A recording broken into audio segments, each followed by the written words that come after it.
Good evening. I apologise for the light, it's getting a bit dark at home, so we've just got in the house lights, which aren't fantastic.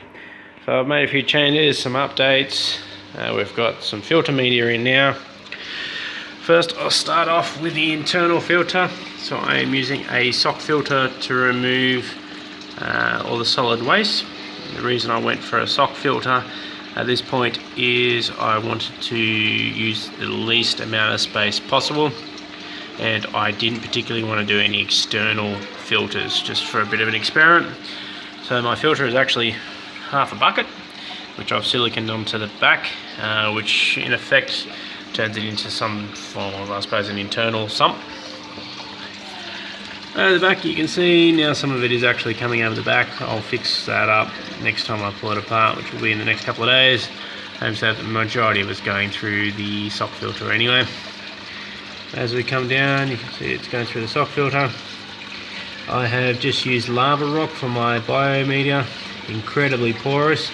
There's actually a piece just there which is floating. It's that porous and it's got that much air in it. You can break them up into small bits, which I will likely do in the next week or so when I get to it. Then going down to the pump, which will take us up to the DWC aquaponics bed.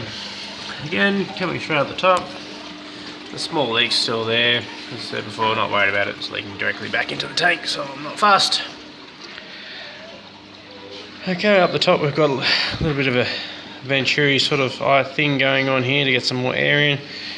I will replace that with something a little bit bigger to get more air coming through it. For the moment it's sort of doing the job.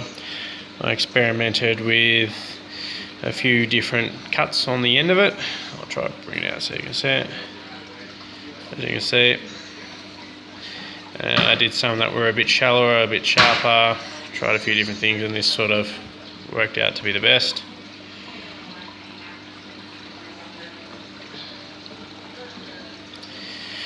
And that's the actual bed.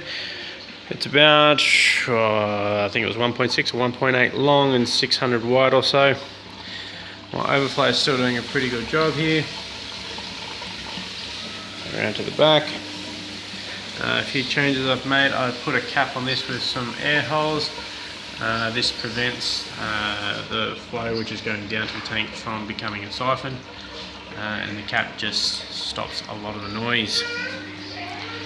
Coming down to the back, I've made a few changes here. This pipe was originally coming out about halfway, which meant that I could not use the large piece of glass. I could only use the small bit which would normally go here.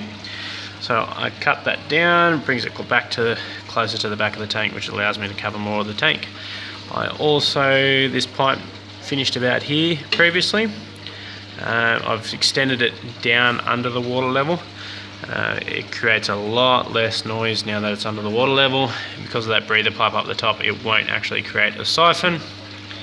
As you can see, it's pumping quite a lot of air into the tank as well, which is going to be great for aeration.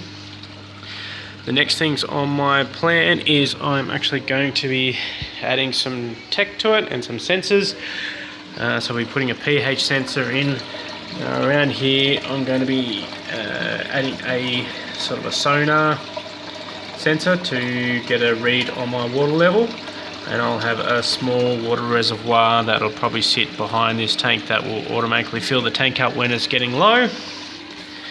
Temperature sensors, all that kind of stuff, so it's all external, and fail safe, so that sonar detector that'll be up the top. If the water level gets too high or too low, it'll shut the whole system down so I don't get floods through my house.